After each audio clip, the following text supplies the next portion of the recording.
bonjour et bienvenue. Je suis Sandrine Planck et vous écoutez Les Nouvelles Filles de la Campagne. 2 fois par mois, je vais à la rencontre de femmes qui, comme moi, ont changé de vie pour tenter l'aventure en ruralité. Ce qu'elles ont en commun ? Elles ont redoublé d'audace. Pourquoi ? Eh bien, en allant vivre à la campagne, et comme si ça n'était pas déjà un sacré défi, elles ont changé de métier, développé une nouvelle activité, un projet, une passion, voire adopté un nouveau mode de vie. Grâce à nos échanges, je vous révèle tout de leur arrivée en ruralité, de leur projet de départ, leur intention, de leur nouvelle vie qui les a transformées, de leur joie et par moments de leurs craintes. Je vous offre des témoignages motivants, rafraîchissants, qui vous feront, je l'espère, sourire, plaisir, et peut-être vous donneront envie de sauter le pas ou simplement d'y réfléchir. Maintenant, je vous emmène dans ma campagne. Je pense que c'est top, les piles elles sont là, ça marche bien, on est dans un bel endroit. On est où ici ? On est à la Tiny du Grand Bois. La Tiny du Grand Bois. Ouais. À Lubersac. C'est un très bel endroit en tout cas. La première fois que j'ai rencontré Cyrielle, je crois que c'était à peu près il y a 1 an, c'est ça C'est ça, tout à fait. C'est à peu près ça, je me suis dit, tiens, c'est cool, date anniversaire. Peut-être un peu plus, mais je pense que c'était il y a 1 an. Elle est douce, elle est discrète, elle est presque timide.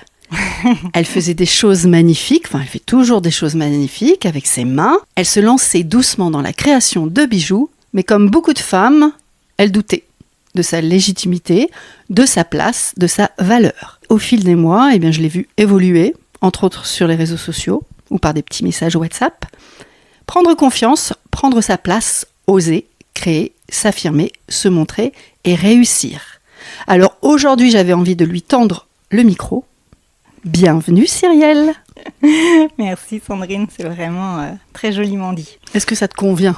Oui, je pense que on ne s'est pas vu beaucoup, mais finalement, t'as percé un peu le personnage. J'ai percé le mystère. Voilà. Je suis heureuse de t'avoir au micro. Bienvenue chez Les Nouvelles Filles de la Campagne. Merci. Est-ce que tu as envie de... Non, mais t'as pas envie, tu vas le faire d'ailleurs, pour nous. Te présenter. Qui es-tu, Cyrielle ? Alors, je suis une ancienne professeure de physique-chimie. C'était un métier que j'aimais faire vraiment, j'aimais beaucoup le contact avec mes élèves. C'était un métier très humain. Et puis, une chose n'est pas commune, on a bouleversé toute notre vie avec mon mari et ma petite fille. On a déménagé et au lieu de partir au bout de la rue, on a changé de département, on est arrivé en Corrèze. On a acheté un bout de ferme. Alors là, attends, t'es déjà dans ton histoire. Moi, je veux juste savoir, Cyrielle, quel âge, quel groupe sanguin. Non, je plaisante, mais... Cyrielle, tu t'appelles comment ? T'as quel âge ? T'as un mari ? T'as des enfants ? T'as des chiens ? T'as des chats ? Alors, donc c'est Cyrielle Pascar. Malheureusement, ça y est, j'ai atteint les 40 ans. C'était dur, mais c'est à moi que tu dis ça, alors que je viens d'avoir 51 ans. Elle se fout de moi. Oui, mais les 40 ne devaient pas être évidents non plus. Je me souviens plus. Ouais. J'ai une jolie petite fille qui fait tout notre bonheur. Et un mari qui me supporte depuis très longtemps. Donc même pas un mari, mon conjoint plutôt. On a tenté de se marier plusieurs fois, mais on a déménagé à chaque fois qu'on devait se marier. Ok. Donc voilà, on s'est connus à 19 ans, donc ça fait un petit bout de chemin ensemble et on mûrit chacun des projets tous les deux. Ensemble. Voilà, ensemble, toujours de nouvelles aventures. J'ai envie de commencer notre épisode par ton arrivée, votre arrivée en Corrèze et la vie ici. Voilà, j'ai envie de commencer par ce premier pavé. Ça te convient ? Ouais. Par contre, je veux bien que tu me refasses un petit laïus sur, vos anciennes professions. Que faisiez-vous dans votre vie d'avant et où se passait votre vie d'avant ? Alors, on habitait à Châlons en Champagne. Ouais. On a déménagé plusieurs fois, mais toujours autour de Châlons, et on était enseignants tous les deux. Donc, mon mari était maître spécialisé, professeur des écoles, et moi j'étais professeur de physique-chimie. Au collège ? Non, pas au collège. Ou quoi ? Au lycée. Au lycée. Ouais. Ça change tout. J'ai surtout fait une bonne dizaine d'années remplaçantes. Ah oui. Où là, c'est pas le plus beau. Et après, j'étais établie dans un lycée où je m'y plaisais vraiment avec des super collègues. D'accord. À cette période-là, vous vivez dans quel, pour qu'on s'imagine un peu dans quel environnement? C'est de la ville, c'est quoi? Ça ressemble à quoi? On était des vrais citadins, donc on avait retapé une maison en plein centre-ville. Notre quotidien, moi je partais en vélo, déposer ma fille sur le porte-bagages dans son école. Ensuite, je filais au lycée. Je revenais la chercher le midi, on rentrait à la maison. Enfin voilà, un quotidien classique De citadin et prof. Évidemment, on se barrait à chaque vacances dans un van qu'on avait retapé également. Retaper, c'est un peu un mot qui revient souvent. Hein, oui, toi. On ne fait pas les choses simplement. C'est dans l'épisode du podcast, il y aura retaper, c'est sûr. Ok, donc comme ça, on a un petit peu voilà, qui vous êtes, d'où vous venez, ce que vous faisiez avant. Et donc, si on fait la transition avec votre arrivée en Corrèze, déjà, j'ai envie de savoir pourquoi la Corrèze? Pourquoi ici? Alors, ça nous a... Enfin, pour mon mari, c'était mûri depuis longtemps, le projet de partir. Moi, j'étais pas encore... j'avais pas tout à fait le chemin dans ma tête. Et pendant le confinement, on s'est dit, allez, on met la maison en vente, on s'en va. On s'est décidé ou il t'a décidé fortement? Non, tous les projets qu'on a eus, c'était toujours vraiment de cœur chacun. Même quand on achetait des maisons, s'il y en avait un des deux qui avait un doute, on laissait tomber. Donc, d'accord. Vraiment, Okay. C'est que... Après, j'ai aussi une lassitude au niveau du travail. En fait, je pensais avoir fait le tour de ton travail, de ton mon ancien travail. Voilà, ouais. En fait, je pense qu'on a deux caractères à avoir besoin de toujours de nouveaux projets en cours. Oui, je pense. Voilà.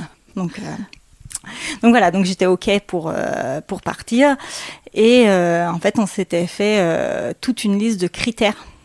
D'accord. Donc évidemment, on partait dans l'idée d'être autonome. Alors maintenant, on s'est bien rendu compte que c'est pas possible dans l'absolu. La full autonomie n'est pas possible. Voilà, mais en tout cas, de vivre autrement.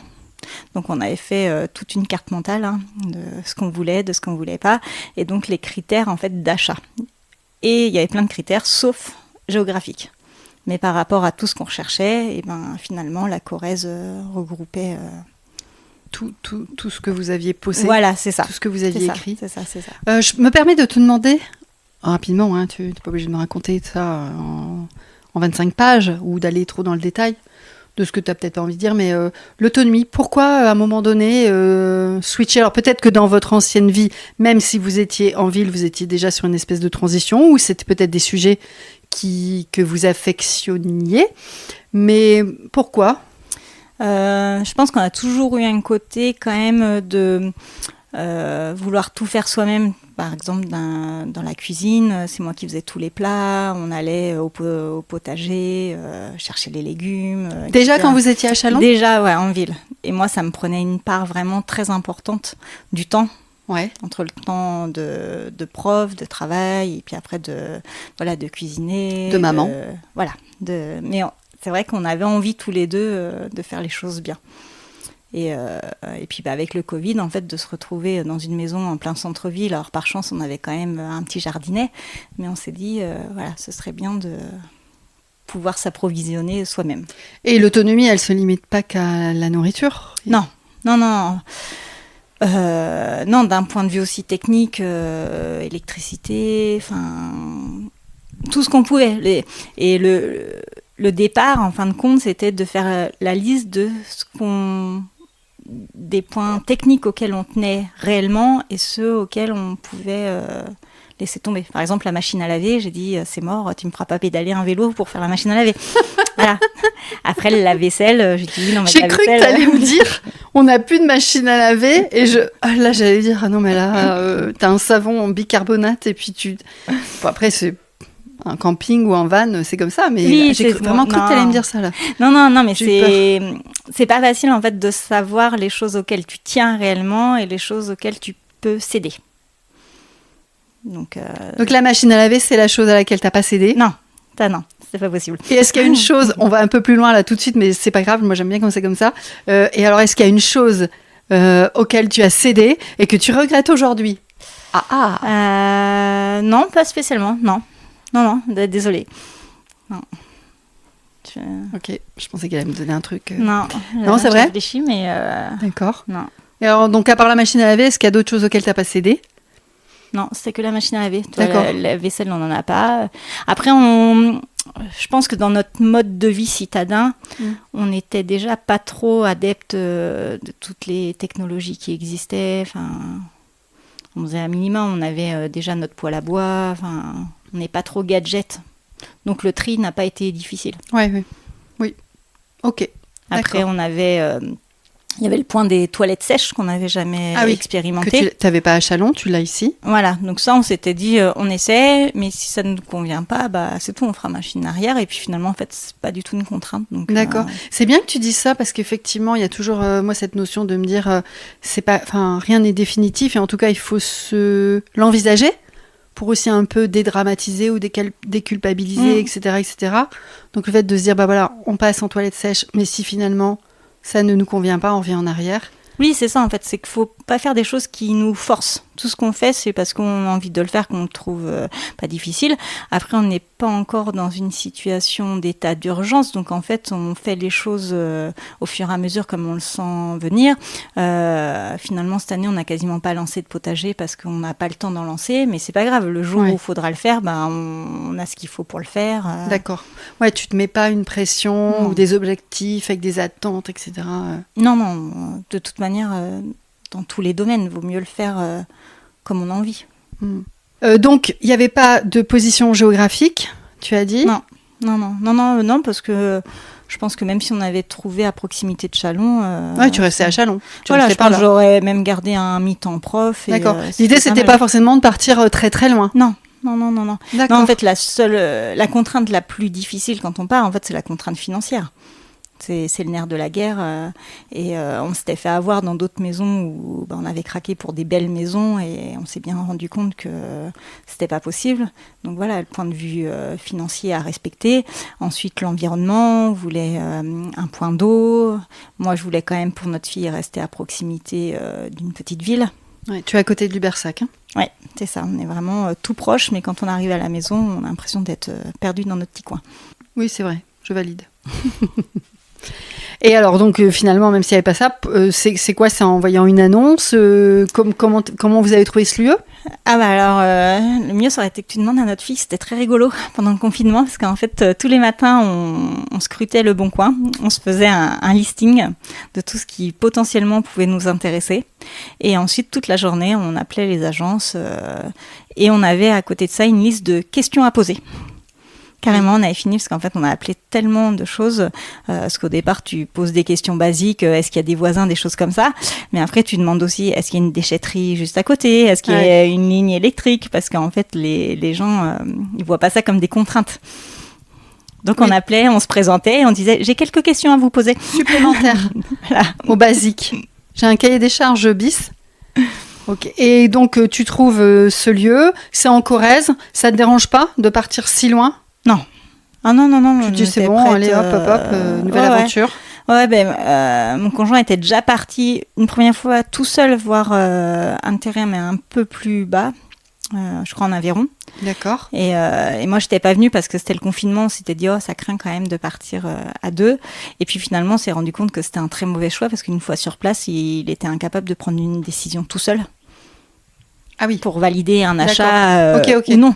Donc finalement, ça aurait peut-être pu être l'Aveyron si tu avais été là, avec lui. Ah oui et non, parce que finalement, on n'a pas regretté, parce qu'entre les images qu'on avait vues sur Google Maps et la réalité, une fois arrivé, on regrette pas. Mais du coup, quand on a trouvé ici en Corrèze, on venait à la base pour 2 produits. Et on a dit on y va tous les deux et on avait cherché longuement avant où c'était, donc on est arrivé directement avant l'agent immobilier et quand on est arrivé tous les deux on s'est dit c'est là. D'accord. Donc on a annulé les autres visites. Ok, direct. Voilà. Tu sais pourquoi ? Le cadre, en fait, c'était vraiment magnifique avec la grange en pierre. Puis on avait vu tellement d'annonces qu'en fait, quand on voulait rester dans nos critères, ailleurs, t'achetais vraiment une ruine. Donc là, ça nous semblait... Tu peux juste assez succinctement dire ce qu'il y a ici enfin, décrire ton lieu. Tiens, vas-y, décris ton lieu. Alors, ça fait un petit bout de campagne, un morceau de ferme avec une grosse grange en granit bleu qui est énorme, magnifique, vraiment impressionnante. Il y a un étang dans le bas du jardin Et puis, depuis 4 ans, on a arboré un peu partout. On a des potagers, des cerfs, des animaux qui se baladent. Et t'as pas oublié les 2 autres habitations, là? Ah oui, oui. Il y a 4 trucs, hein. Enfin, il y a plein de trucs, elle a oublié. Elle a fait un AVC entre 2. En arrivant, donc en fait, on a construit une tiny house pour pouvoir vivre dedans et pouvoir être sur place pour les travaux. C'était plus simple finalement que de C'est là où on se trouve maintenant. Voilà. Et ensuite, en fait, on voulait habiter dans la grange, mais on a dû changer nos projets et on avait un bâtiment, en fait, un bâtiment agricole avec poteaux, simplement, une sorte de hangar qu'on a transformé en maison. Ouais, qui est très belle. Moitié de contemporain et moitié ancien. Voilà. Le mariage des 2, c'est vraiment très très joli. Moi qui aurais rêvé à être architecte. Ah ben là, t'as réussi. Non, mais c'est vraiment un bel endroit. Ok, très bien. Donc, hop, la Corrèze, c'est parti. L'installation, elle s'est passée dans le dur ou elle s'est passée... Ah, je pense que ça t'aurait pas plu. Je pense que ça n'aurait pas plu à grand monde. Hein. Mon image est dévoilée. Ouais, non, même toutes mes copines, elles me disaient, mais comment tu fais? Parce que quand on est arrivé, c'était une grange où il y avait encore les vaches. Donc en fait, il y avait les cornadis et tout. Enfin voilà, c'était une vraie grange. Donc on a posé. Ah, il n'y avait plus les vaches. Enfin, ça n'avait jamais été transformé. Voilà, ça n'avait pas changé. Oui, mais il n'y avait plus les vaches, on précise. Voilà. Parce que là, de la manière dont tu l'as dit, on arrive à les vaches. Ok. Non, mais tout était comme figé 20 ans en arrière. D'accord. Si tu veux. Donc il y avait l'électricité, de l'eau qui arrivait à un abreuvoir par terre. Voilà. Donc nous, on a posé une caravane dans un coin en attendant de construire la tiny. Mais on n'avait pas de douche, pas de toilette.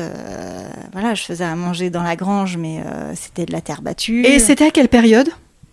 On a acheté fin septembre. Alors la première. Ah, donc t'allais rentrer dans l'hiver après ? Ouais. Mais alors la première année, moi j'ai pas été là tout le temps, à 100%. En fait, j'ai fini une année de prof et c'est mon conjoint qui était là. D'accord. On le rejoignait pour les vacances. D'accord, donc c'est lui qui a vécu dans le dur l'hiver et tout. Voilà. Très bien. On avait des voisins adorables chez qui on a quand même mangé de nombreuses fois. Ils nous prêtaient un local pour aller se doucher. Parce qu'on comptait se doucher dehors dans notre petite tente de vanne, mais ça n'a pas duré longtemps.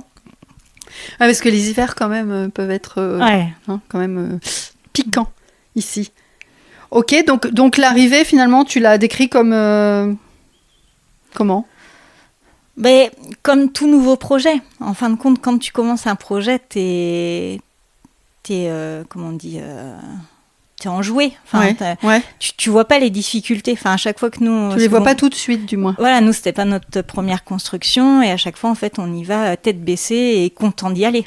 Donc, content d'être dans la caravane. J'ai retrouvé plein de photos où on faisait des jeux de société. Enfin, on voit pas le dur. Enfin, en tout cas, à l'arrivée, ça faisait un peu comme des vacances pour nous qui avions l'habitude de partir en van. C'était un peu un prolongement des vacances. Après, ce qui était plus dur, en fait, c'est dans la continuité. Dans la durée. Voilà. Dans la durée, que c'est tous les jours, quand il fait chaud ou quand il fait très froid. Là, dans tout ce que tu as décrit, entre les 2 belles habitations, la tiny, tout le reste, les serres, tout ce que tu as là aujourd'hui, ça a pris combien de temps en fait ? Enfin, vous avez fait des travaux pendant combien de temps ? Alors, ça a été quand même assez vite, parce que comme on a commencé, mais que le terrain était... c'était un terrain agricole, donc il a fallu créer les accès, les drainages, apporter les réseaux. Enfin, il y a plein de choses qu'on ne voit pas, mais qui prennent du temps. Donc le temps de vraiment tout installer, de construire la tiny. Au bout d'1 an, voilà, la tiny était faite et on avait fait le gros sur le terrain. D'accord. Et ensuite, on a démarré la construction de la maison qu'on a fini en moins d'1 an. Et entrecoupé par des montages de serres, des clôtures... Donc 2 années ? 2 années, voilà, pour pouvoir retrouver un confort de vie. Et après, 1 année encore entière pour refaire la grange, qui avait besoin de s'occuper d'elle. Okay. Et puis, continuer à aménager le terrain. Ouais, donc on a entre 2 et 3 ans quand même. Ouais. Là, ça va faire 4 ans. On est là. Donc l'année dernière, quand on arrives en même temps que moi. Ouais, quand on s'est rencontrés, ça faisait quasiment 3 ans et que je m'accordais de faire une petite pause. Travaux. Je comprends. Comment tu as trouvé tes repères dans cette nouvelle vie ? Grâce à l'école. Ah ouais? Bah oui, parce que Théa, en fait, est rentrée en CM2 quand on est arrivé. Ouais. Donc, comme on changeait vraiment de région et tout, je lui avais dit, je viendrais te chercher tous les midis. Enfin, voilà. Donc, je faisais pas mal d'allers-retours à l'école et je suis tombée sur des chouettes copines. Enfin, D'accord. voilà, on a vite discuté. Les voisins autour de chez nous qui sont vraiment extraordinaires. Donc, T'es bien tombée. Ouais, non, vraiment, tout le monde nous a tendu la main et on s'est pas senti vraiment isolés. Ok. Donc c'est grâce à l'école que tu as pu retrouver un rythme de vie et t'ancrer, entre autres. Bah voilà, Ouais. après, chacun le voit différemment, mais moi, c'est vrai que j'avais besoin de parler à quelqu'un d'autre que mon conjoint. Donc c'est sûr que je passais beaucoup de temps au téléphone avec les copines quand j'avais le temps, mais voilà, de discuter un petit peu devant l'école, d'aller boire un café de temps en temps. Non, Et ça s'est fait assez facilement. Oui, et puis quand même en Corrèze, c'est un lieu où tu as beaucoup de personnes qui arrivent d'ailleurs. Oui, comme Dordogne pour moi, ou enfin en tout cas dans le triangle là dans lequel on est, entre la Haute-Vienne, la Corrèze et la Dordogne. Oui, il y a beaucoup de gens qui viennent d'ailleurs. Et puis tout le monde a été bienveillant. Ils ont vu qu'on arrivait avec une petite fille dans une caravane. Donc voilà, la manière dont on est arrivé, je pense, a aidé aussi à ce que les gens viennent vers nous. Est-ce que tu as quelque chose d'autre à dire par rapport à cette arrivée en Corrèze et à cette installation? Est-ce que tu veux ajouter quelque chose auquel je n'aurais pas... Moi, non, enfin, hormis le fait que... parce qu'on est beaucoup arrivé en Corrèze, je pense, avec ce projet-là d'autonomie, tout ça. Ouais. Et entre ce qu'on lit sur les réseaux sociaux, ce qu'on a envie, la réalité n'est quand même pas la même. Parce qu'il y a quand même beaucoup de personnes qui après sont déçues, parce que c'est quand même dur. Enfin, si on veut bien s'installer, les travaux, tout ça, voilà, ça se fait pas en claquant des doigts. Oui, c'est pas les photos sur Instagram. Non. Enfin, non. les photos de la fin, elles sont sympas.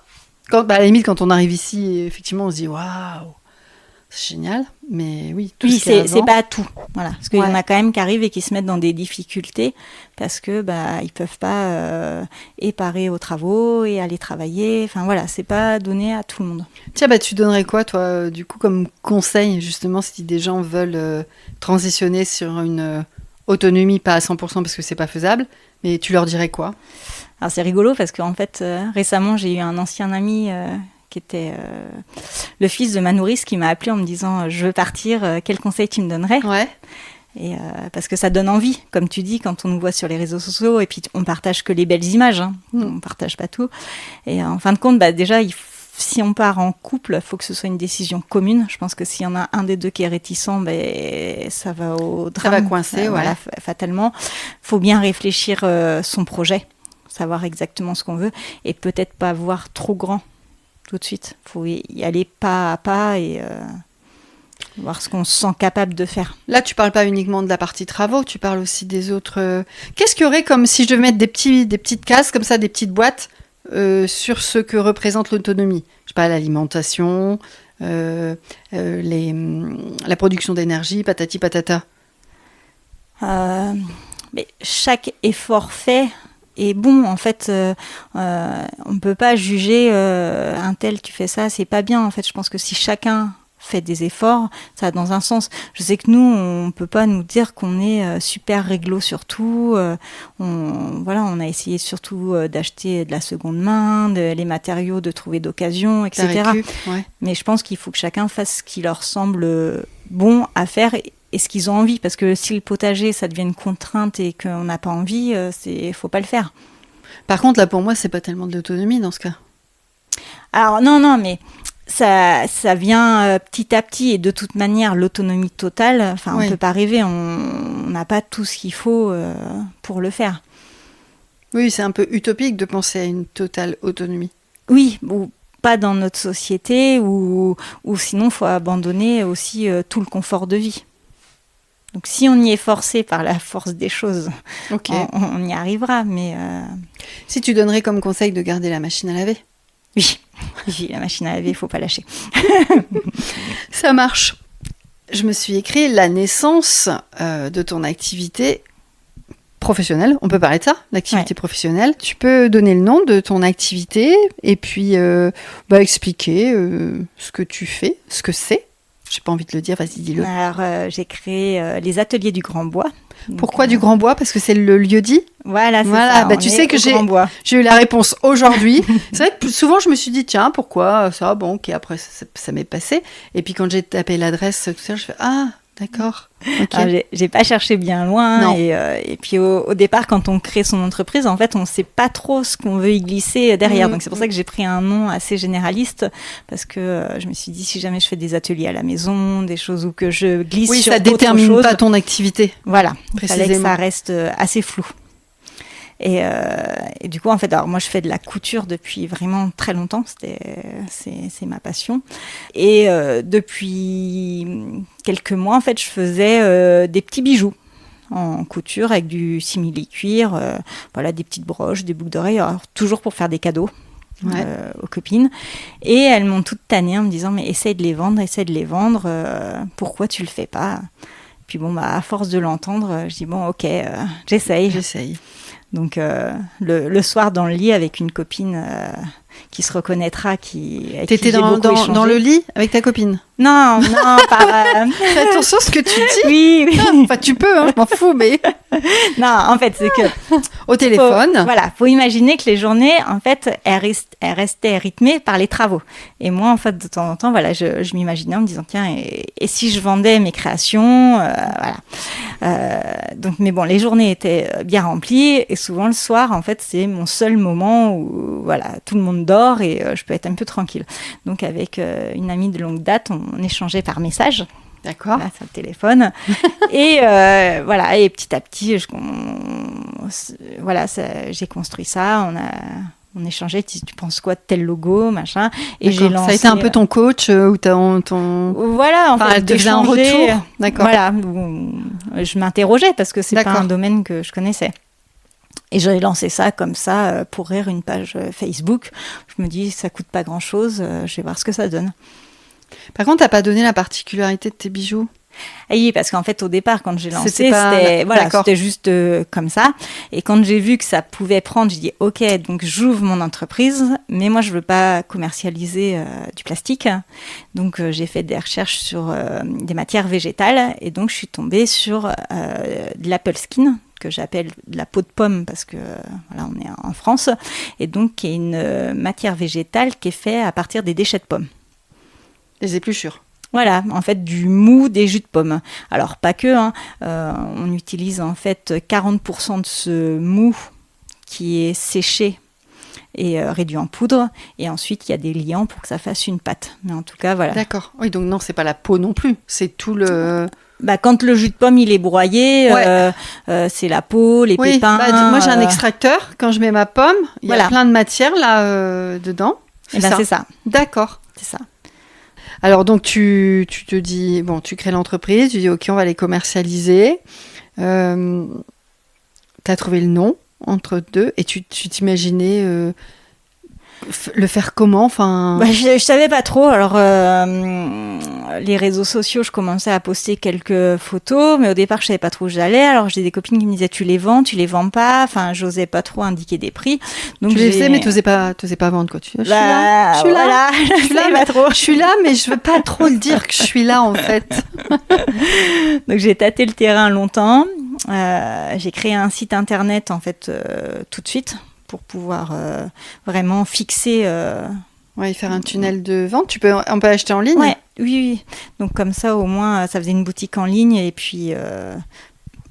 que ça fasse un peu plus sérieux, plus professionnel. Et ensuite, je me suis lancée dans mes premiers marchés. Et les premiers marchés, c'est l'année dernière, hein? Ouais, j'ai commencé fin juillet. Tiens, tu veux pas me raconter ton premier marché? Le premier marché, c'était... je pense qu'il y en a qui viennent encore me voir en se souvenant de mes premiers marchés où j'étais coincée entre les poulets rôtis et les nems. Voilà, sur ma petite table avec mes 2 tréteaux, mon parasol qui était bien trop petit pour moi. Et voilà, quoi. Enfin, c'était les premiers débuts où on essaie... d'appeler les clients, mais c'est difficile, quoi. On sait pas vendre, on n'est pas à l'aise. Et non, mais j'avais piqué 2 tréteaux au voisin, une planche, un drap blanc, et puis vas-y, quoi.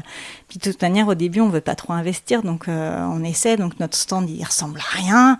Après, tous ceux qui sont autour, ils sont vraiment adorables. En fait, tout le monde vient nous donner des conseils en nous disant « mais mets une petite affiche ». Et en plus, c'est nos premiers clients. Finalement, les autres exposants viennent nous acheter en fait pour nous encourager parce qu'ils se souviennent de leur premier marché où c'est vraiment une galère pas possible. Quand tu es revenu de ton premier marché?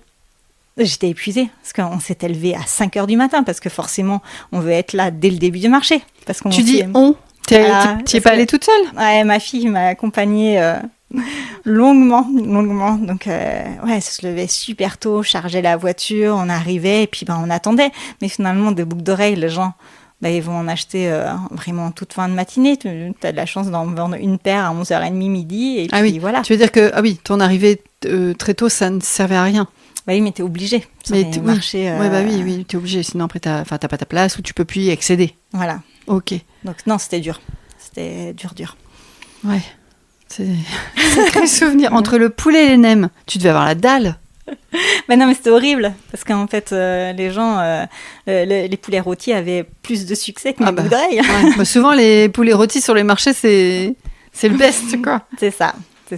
Non, et puis en plus, quand on commence, on prend les marchés qu'on trouve. Là, je me suis rendu compte maintenant que ça fait un petit moment qu'en fin de compte, il y a des mois et des mois en fait de recherche active. D'attente. De recherche. Et après, des fois, tu dois attendre, non, pour avoir une place dans certains marchés? Alors, moi, j'ai pas sélectionné ce genre de marché. Maintenant, je sélectionne surtout les marchés liés à l'artisanat. Oui. Où là, en fait, c'est encore plus compliqué parce qu'il faut postuler. On fait carrément un dossier. Donc, pour ne plus être entre les nems et les poulets, tu sélectionnes tes marchés. Mais là, c'est un peu sur sélection. Voilà, c'est ça. Donc en fait, tout le début de l'année est voué à ça. On envoie des dossiers, on cherche parce que en plus, on nous dit pas tiens, faut aller faire tel marché. Donc c'est à force d'échanger avec un tel qui dit faut que tu essayes là-bas. Ouais, ou des retours d'expérience des autres. Donc ça, c'est compliqué. Donc en fait, on remplit notre agenda comme ça au fur et à mesure des retours. Là, on est déjà sur les marchés, mais finalement, tu m'as pas dit comment tu as commencé aussi à fabriquer. Alors parce que passionné de couture, passionné de bricolage, de fabriquer finalement. Comment tu as commencé à fabriquer ces petits bijoux? Je sais plus exactement en fait. Je sais que pour le Noël précédent, pour les cadeaux. Voilà, je voulais faire des cadeaux et alors je ne sais plus pourquoi. Tu t'es acheté des petites matières, tu t'es acheté des petites... j'avais déjà tout. J'étais vraiment une accro de la couture, donc j'avais déjà tout sous la main. Ouais, des petites breloques, des petits... Après, ce que j'ai fait au début, c'était vraiment très rudimentaire. En fait, je découpais dans du carton des formes que je reportais. Voilà, c'était long. Mais c'était juste pour faire un petit cadeau. D'accord. Et alors, après, l'histoire de la matière, parce que tu avais envie d'avoir quelque chose avec des valeurs, qui correspondent en tout cas à tes valeurs, c'est ça. Qui t'a orienté vers l'histoire des pommes, là? Alors, je connaissais déjà, en fait, la matière à base d'ananas. On avait vu des reportages depuis longtemps, donc en fait je savais qu'il y avait des matières végétales qui existaient, donc j'ai cherché sur internet et donc il y a l'ananas, il y a le raisin, il y en a diverses. Et quand je suis tombée sur la pomme en habitant en Corrèze, je me suis dit en plus ça fait sens avec le territoire. C'est ça. Beau. C'était stratégique en fait. Oui et non, en fait je me suis pas posé la question. Dès que j'ai découvert ça, en fait ça a été très vite. Comment tu fais pour obtenir cette matière et qu'elle soit transformée et colorée? Alors moi je la fabrique pas. Oui, voilà. Mais comment tu fais justement pour aller chercher tout ça? Alors en fait ce qui est compliqué, c'est qu'il y a très peu d'entreprises qui en fabriquent. Moi j'en trouve en Allemagne et en Italie. Voilà. Alors on est dans le pays de la pomme. Mais personne n'en fait. Non. Ce serait bien qu'il y en a qui s'y mettent parce que... ce serait mieux pour toi. Voilà. Puis même, c'est une matière qui est agréable à travailler. Donc, D'accord. Et donc, en fait, c'est plutôt des grosses entreprises qui les fabriquent. Ils collectent les broyats ou les mous de jus de pomme et des compotes des entreprises agroalimentaires aux alentours. En fait, ils récupèrent ce mou, ils le déshydratent, le réduisent en poudre, le mélange avec des liants, ça fait une pâte. Et après, en fait, il les coule, il les façonne, en fait, pour faire... ça fait des grosses plaques, en fait. On dirait comme de la peau, hein, on dirait du cuir, en fait. Hein. Ça fait un peu ça. On dirait du cuir, alors ça, c'est... Voilà, l'aspect. On dirait, voilà, mais bon, on ne peut pas parler de cuir. L'aspect fait... en de la termes peau. d'utilisation, c'est ça, parce qu'à la base, c'est utilisé surtout pour des chaussures et des sacs à main. D'accord. C'est une matière qui est utilisée dans ce but-là. Donc, c'est hydrofuge, c'est résistant... Dans le but d'avoir des accessoires véganes. Voilà, c'est ça. Ça a été inventé surtout pour faire une alternative au cuir animal, de trouver une matière en fait qui soit résistante. Tout ce qui est matière tissu, ça ne fonctionne pas. Ça veut dire que quand tu reçois ça, c'est quoi? C'est des grandes plaques? Des grandes feuilles? Ça fait des grands rouleaux, comme des rouleaux de tissu. D'accord. Après, il y a différentes épaisseurs. Moi, pour mes bijoux, je prends le plus fin, mais ouais, ça fait des rouleaux de tissu. Et la couleur, elle est faite là-bas aussi? Ouais, c'est des pigments naturels qu'ils ajoutent. Comment t'as fait pour trouver ton fournisseur? J'ai passé des heures et des heures sur Internet, tous les soirs, voilà, pendant que tout le monde dort. En fait, tu dors pas, toi. Apparemment, elle fait des travaux la journée, la nuit, pendant que tout le monde dort, parce que les autres dorment, mais pas Cyrielle. Non, mais il faut optimiser le temps. Non, mais c'est des recherches ciblées. Puis après, quand tu sais ce que tu cherches, en fait, tu trouves les réponses assez rapidement. Donc, tu as trouvé ça. Et après, c'était facile de rentrer en contact avec eux et de pouvoir commander. Parce que j'imagine que tu n'as pas commandé des stocks de fou au départ, quoi. Ah bah non. Parce que ça a été chouette. Parce qu'en fait, j'ai des super copines qui m'ont soutenue dès le départ. Et en fait, avec ce qu'elles m'avaient déjà acheté... Des précommandes. J'ai pu, en fait, acheter des rouleaux de peau de pomme au fur et à mesure. Elles t'ont acheté des boucles d'oreilles pour 10 ans. Non, mais chacun, en fait... a contribué. Voilà, a contribué et je voyais que ça leur faisait plaisir que je développe mon activité. Ouais. Et quand tu as reçu, ça me suscite plein de questions, hein, quand tu as reçu ces premiers rouleaux, la matière, tu l'avais jamais travaillée? Non, du coup, la première fois, c'est même pas des rouleaux. En fait, j'avais commandé des échantillons. Ouais, des échantillons. Ils proposaient des échantillons. Tu as pu tester quand même. Voilà, parce que c'est ce que je me disais. Je vais pas en commander un stock faramineux si, en fait, je peux pas m'en servir. Donc, j'avais une petite plaquette d'échantillons et j'ai testé. Comme ça, tu as pu tester. Voilà, et en fait, ça se coud super bien. D'accord. Rapidement, tu as vu que tu pouvais... Ouais. Donc après, c'était de créer des modèles, d'inventer. Donc là, j'ai passé pas mal de temps. Je te fais confiance. Sur le papier, à faire des croquis, à essayer de voir ce qu'on peut faire. Après, ce qu'on imagine, mais d'arriver à les créer, de les monter, que ça tienne. Ah oui, que ça tienne aussi. Ouais. Qu'il n'y ait pas de mauvais retour. À chaque fois, au début que je vendais, je disais, surtout, si ça ne va pas, vous me le dites. Hein. Oui, on a envie que ce soit bien, voilà bien sûr. D'accord, ok. Donc, au départ, tu t'imaginais quoi, en fait, dans cet entrepreneuriat? Je savais pas trop. En fait, comme tout le reste, j'y allais un peu à l'aveuglette. Ça me dépassait parce que c'était un milieu que je connaissais pas du tout. En fait, ça faisait même un peu peur. Et je pense que je me suis aussi cachée beaucoup là-dessus au départ en me disant non, je fais pas des gros marchés. Parce que j'avais peur de ne pas être à la hauteur. Tu te sentais pas légitime? Mais non. Et c'est à force de faire quelques petits marchés dans le coin, en fait, que c'est d'autres exposants qui m'ont dit « Mais viens là, viens à tel endroit, tu verras, ça fonctionnera. » T'as ta place. Voilà, c'est ça, exactement. C'est ces mots-là qui m'ont dit « Chacun a sa place, viens voir. » Et toi, tu as ta place. Mais voilà. Elle arrive même pas à le dire. Non, mais ça bloque, sa bouche, elle bloque. D'ailleurs, aujourd'hui, tu te considères comme quoi? C'est quoi ton métier? Comment tu dis? Comment tu te présentes? Tu es? Ouais, mais j'arrive pas encore. Normalement, je suis créatrice des ateliers du Grand Bois, mais j'avoue que ça... voilà, il y a encore un petit... Parce qu'en fait, pour moi, comme c'est une passion, en fait, ça me semble simple.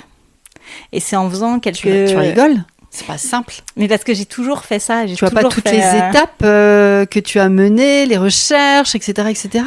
Mais en fait, je vois pas la difficulté. Et c'est là, maintenant, que je commence à faire des ateliers, que je vois, en fait, quand les personnes, elles essaient de faire des bijoux, que je me dis, ah oui, en fait, finalement, c'est pas... Oh, les gros nazes. Je suis vraiment superbe, je suis formidable, vous êtes vraiment nuls. Voilà, non. Et puis, le retour des personnes qui sont vraiment contentes. Tu les fais où, ces ateliers? J'en ai... C'est vrai que j'avais vu sur Internet, mais j'en ai fait un peu à la Ruelle, à Ségur. Ah oui. Et là, j'en fais au Moulin de Lissac en ce moment, au lac du Causse. C'est top. Eh ben oui, ça fait un peu la jonction avec mon ancien métier. Ah oui, de pouvoir prof, partager, enseigner, Ouais, voilà. transmettre. J'allais dire transformer. Oh, tu transformes, tu transmets. Ok, donc tu es créatrice. Voilà, Cyrielle, créatrice. Non, mais je comprends parce que tu vois, mais il y a encore peu de temps que j'arrive à écrire créatrice et productrice du podcast des Nouvelles Filles de la Campagne. Avant, je l'écrivais pas. Je crois que ça fait 6 mois que je l'écris. Hein. Ah, toi, tu alors peux te moquer de moi. Oui, je me moque, mais je le fais exprès. Alors que ça fait 2 ans que le podcast est né et j'ai démarré le podcast pour d'autres aventures professionnelles en 2019. Tu vois, et là, ça fait juste, il n'y a pas longtemps maintenant, et au contraire, mais créatrice et productrice. Mais c'est dur de s'assumer. C'est un truc typiquement féminin. Hein. Oui, c'est qu'on ne veut pas se mettre en avant, en fait. Si c'était un homme, il écrirait. Hein. Ça fait longtemps qu'il aurait écrit créateur de l'univers. J'aime les hommes, hein, je précise. Je ne suis pas méchante, mais quand même, c'est vrai. Non, mais c'est vrai. Mais bon, après, moi, c'est dans ma nature et voilà, je n'aime pas forcer les choses. Ça vient petit à petit.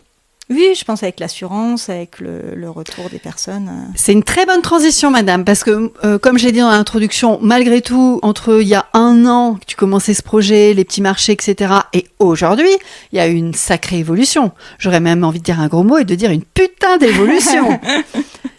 Est-ce que tu veux parler de cette super bonne nouvelle ? Oui, tu l'as affichée sur les réseaux, donc on peut le dire. Oui. Allez, vas-y, fais-toi plaisir, fais-nous plaisir. J'ai été sélectionnée par la Chambre de l'Artisanat pour participer au Made in France qui se déroulera à Paris début novembre. Là, c'était totalement incroyable. Carrément incroyable. Est-ce que tu veux dire assez rapidement comment ça s'est passé ? Et au final, t'es passé à 2 doigts de pas y aller ? On m'a... En fait, c'était... les inscriptions étaient écrites dans un journal. On m'avait envoyé, en fait, l'article. Et en fait, je me sentais pas légitime de candidater dessus. Donc, j'ai laissé ça pendant... plusieurs jours de côté, jusqu'à ce que je me dise, avant la clôture, je dis je jette un coup d'œil quand même. Et voilà, j'ai candidaté. C'est quand avant la clôture ? C'est quoi ? C'est du style 2 jours avant ou... Ah oui, c'était 2 jours avant. C'était au mois de mars. Vraiment 2 jours. J'avais en fait ce petit article qu'on m'avait envoyé sur Messenger que je laissais en suspens. Et un matin, en fait, je me dis, je regarde et puis là, je dis, bon allez, j'y mets. J'ai rien dit à personne. J'ai tout rempli. Puis je me suis dit, on verra bien. Ouais, et après, tu m'as expliqué quand même qu'il y a quelqu'un qui est venu te voir ? Voilà, au salon Origine Corrèze qui avait eu lieu au château de Sédières, où voilà, une personne, alors je me souviens plus qui, mais qui travaille à la Chambre de l'Artisanat, qui m'a gentiment glissé que j'étais dans les 5 dernières participantes à être sélectionnée, enfin être gardée au chaud avant le verdict. Avant la délibération finale qui se passait à Paris, en me disant mais cette année vous avez été vraiment énormément à candidater. Donc moi j'avais pris ça en me disant c'est tout, ce sera pas pour cette année. Il veut pas me faire de peine. Il m'annonce que c'est gentil, c'est bien. Non, en fait non. Pas du tout. Non, il me disait qu'il avait poussé mon projet et qu'ils avaient apprécié et qu'en tout cas, que si jamais j'avais pas prise cette année, qu'il fallait que tu réitères, je retente l'année suivante. Et alors, qu'est-ce qui s'est passé ? Et alors, je reçois un mail où c'est écrit en gros, vous avez été sélectionné. Et là, Anthony me dit, attends, je vais relire, ça se trouve, t'as mal lu. Il voulait pas que je me fasse des fausses joies. Et non, c'était... T'avais bien lu. Ouais, non, j'étais vraiment... Qu'est-ce que ça t'a fait ? Mais en fait, ça a vraiment donné une dimension en me disant, en fait, ce que je fais, c'est reconnu. Ah, voilà, parce que je passais de... T'as pas couru dans le jardin en disant je suis créatrice. Non. Non, mais ça t'a quand même fait du bien. Et ça t'a quand même, rassuré, affirmé ta posture. Mais c'est à partir de ce moment-là où je me suis dit, ok, ça peut être mon vrai boulot, en fait. Jusque-là, je faisais vraiment ça. Tu faisais joujou avant.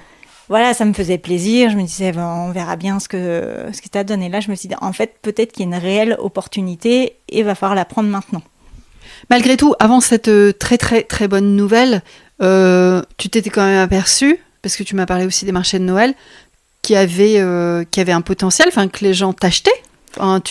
Tu générais des sous, parce que c'est important quand même. Il faut qu'on parle de sous. Oui, tu arrivais à à dégager de l'argent de cette passion, Ouais, oui, parce qu'après l'été où vraiment les marchés, je les avais très mal sélectionnés, donc ça avait été plutôt un Donc flop. les marchés poulet nem. Ouais, voilà. Après l'automne, pour les créateurs, c'est un bon petit creux. Et à Noël, voilà, j'avais sélectionné quelques marchés de Noël. Alors, il y en a qui ont été des gros flops, mais par contre, voilà, j'en ai quelques-uns qui ont vraiment extrêmement bien fonctionné. D'accord.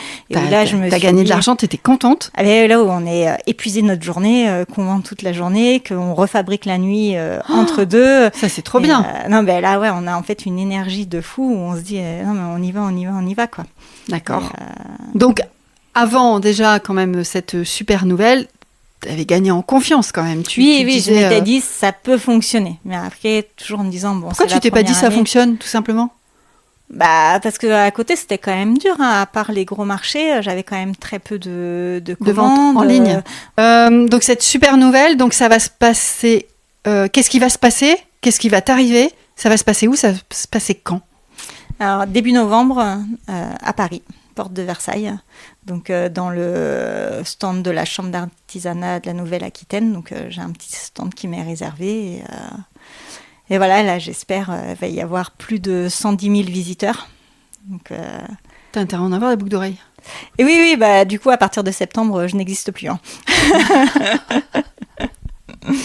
Est-ce qu'il te donne une indication justement sur peut-être la quantité de produits que tu vas devoir avoir? Est-ce qu'on t'aiguille là-dessus? Alors là, par chance, en fait, en passant par ce dispositif, on est quand même guidé.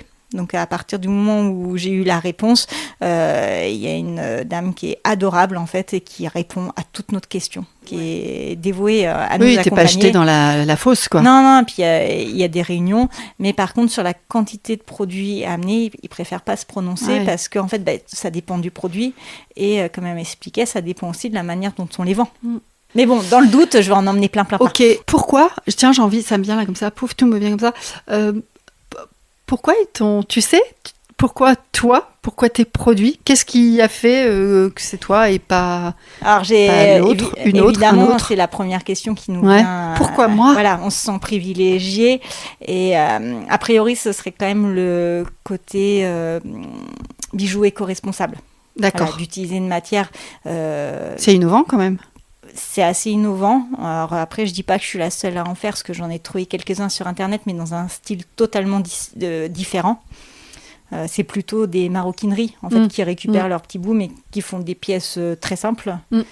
Et là, voilà, ils ont trouvé ça vraiment unique. Et, En fait, ce qui est très intéressant, et du coup très joli chez toi, je parle pas de ton physique, ton physique est très joli aussi, mais dans tes bijoux, c'est qu'effectivement, tu arrives à allier donc cette démarche éco-responsable, mais en même temps un bijou qui est hyper esthétique, enfin qui est très féminin, qui est très travaillé, qui est très féminin, parce que effectivement, des fois, quand tu vois certaines choses qui sont faites avec voilà, ces matières-là, c'est pas toujours hyper... c'est pas toujours très travaillé en fait. C'est pas très travaillé, c'est peut-être le bon terme. C'est pas que c'est très joli ou pas très joli parce que c'est subjectif ce que je dis, mais malgré tout c'est pas très travaillé. Voilà, c'est ça, c'est que là du coup moi, on me place vraiment dans l'artisanat d'art. Ouais, et la classe. Mais non, mais en fait on se doit de montrer un produit travaillé. Ouais. Et, je culpabiliserais de couper 2 pièces, de les assembler et dire c'est bon, c'est fini. Donc après c'est vrai que en tant que créateur, souvent, c'est pas perçu, c'est tout le travail en amont de recherche, de création. Parce que souvent, les gens, ils voient le produit en disant c'est cher. Parce que oui. Elles sont pas chères, tes boucles d'oreilles. Oui, non, mais elles sont pas chères, tes boucles d'oreilles. Je sais bien, mais voilà, c'est l'ensemble, en fait, de tout ce qu'on voit pas. Et en effet, j'essaye de produire des choses qui me ressemblent. En une phrase, c'est quoi les étapes? Les étapes de la création. De ce qui sort de ta tête jusqu'à mettre ta boucle d'oreille au marché. C'est quoi les grandes étapes? Pas dans le détail, je passe par le dessin. Mais là, par exemple, je suis déjà en train de dessiner les pièces que je vais vendre cet hiver. En fait, pendant longuement, je laisse traîner un calepin où je dessine des pièces jusqu'à trouver des Quand formes... l'inspiration t'arrive comme ça. Des formes harmonieuses. Après, entre ce qu'on a dessiné et ce qu'on assemble, des fois, ça fonctionne pas, donc faut réajuster. Donc après, pareil, pendant de longues semaines sur mon plan de travail, en fait, je laisse mes pièces et je repasse, je repositionne, jusqu'au moment où, voilà, après, je les couds et je valide le modèle en me disant, ok, ça, c'est bon. Mais des fois, pour certains modèles, ça va très vite. Et puis des fois, en fait, on n'y arrive pas, c'est longuet. Après, je m'attache à faire des choses très différentes, en fait, pour que ça plaise à tout le monde. Et voilà. La partie création, c'est la partie la plus longue. Après, la partie production. C'est long à fabriquer. C'est comme c'est des petites pièces cousues. Non, ouais, la phase, en fait, d'établir sa collection, de savoir ce qu'on fait. Et puis, on est toujours curieux, en fait, les premières fois qu'on les expose. Quand j'ai recommencé au mois de mars, que j'ai présenté la nouvelle collection, je me disais, alors, est-ce que ça va plaire, ça va pas plaire Ok. Est-ce que tu veux me dire ta plus grosse galère et ta plus grosse réussite depuis que tu as démarré ce projet? Enfin, cette entreprise, toi, créatrice. La galère, en fait, c'est vraiment au début, en fait, de faire des marchés, des événements où ça fonctionne pas, qu'on passe des journées entières. Enfin, je me souviens d'un marché de Noël où j'étais dans le froid, totalement congelé, que j'étais partie à 6h du mat et que je n'ai pas vendu une boucle d'oreille de la journée. Et ça, c'est... En fait, on rentre, on est épuisé, vidé. Parce qu'on remet tout en question. Enfin, ça, c'est vraiment dur. Après... c'est formateur, hein. C'est comme je rigole quand je dis que j'étais coincée entre les nems et le poulet rôti, mais en fin de compte, c'est presque des étapes indispensables parce que c'est ça qui nous construit. Si directement on m'avait livré en me disant bah tiens, faut aller là, c'est comme ça, je suis pas certaine que j'en serais au même point.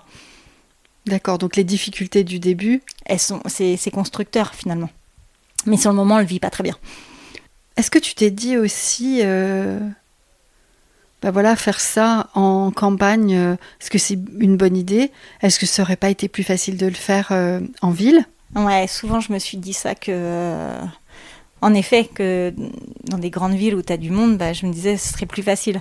Et c'est là qu'en fait il y a quand même un beau retour, c'est que les gens en campagne sont prêts en fait à aider les petits artisans. Et quand on a fait par exemple le salon Régine Corrèze, en fait c'était fou parce qu'en fait les gens venaient vraiment pour soutenir les artisans et c'était super. Enfin, ils avaient des mots adorables et de l'argent. Oui. Non, mais ils venaient vraiment pour acheter et nous encourager. Et là, c'est le côté où des fois je me dis en fait non, c'est cool d'être là.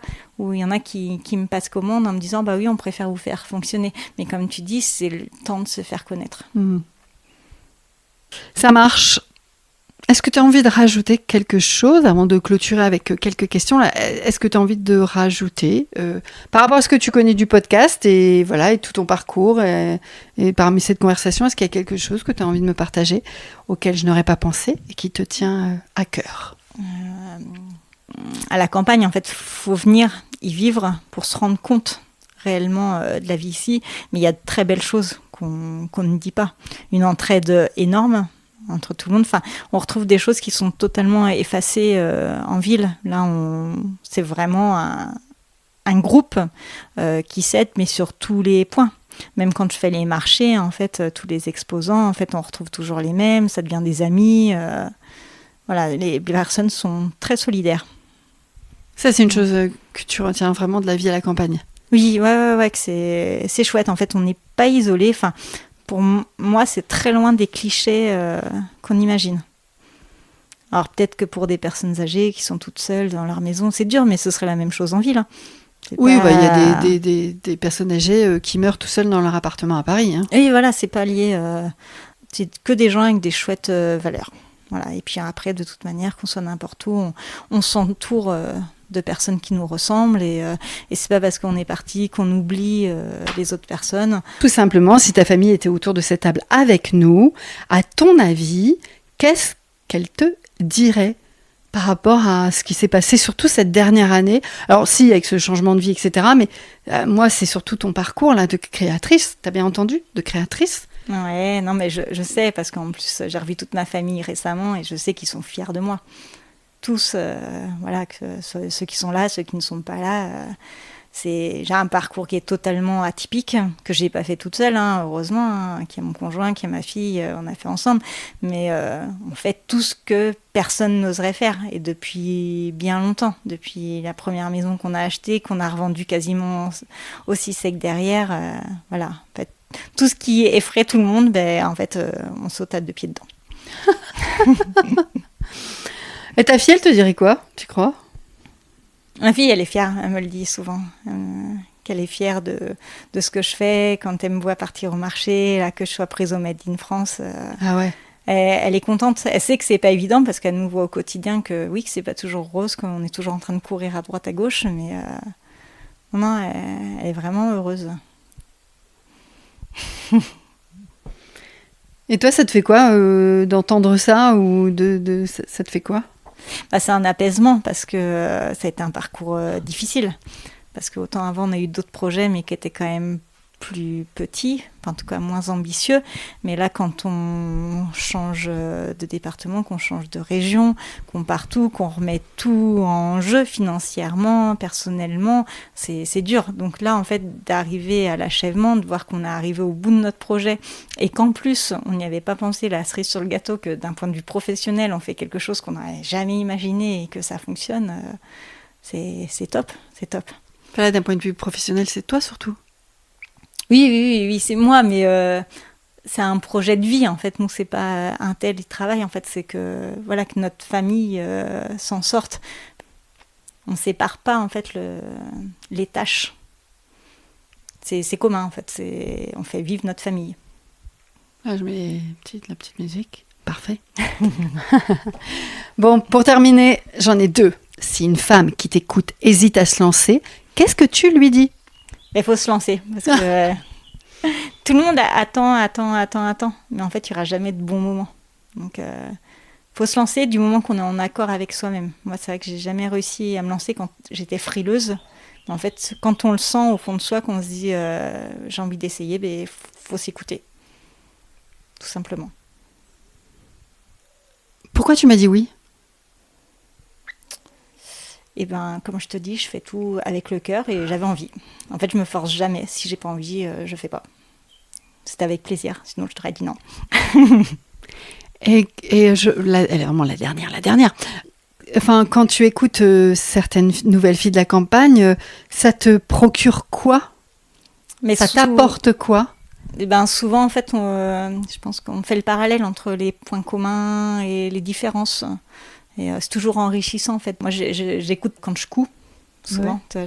D'accord. Je sais que j'ai écouté celui de Cécile il n'y a pas très longtemps. Mmh. Les champignons. Et forcément, il y a des parallèles qu'on fait, des points communs. Ouais, c'est un gros chantier, un gros projet de vie. Effectivement, il y a des similitudes avec toi. Non, mais c'est chouette parce qu'en fait, c'est que des femmes super.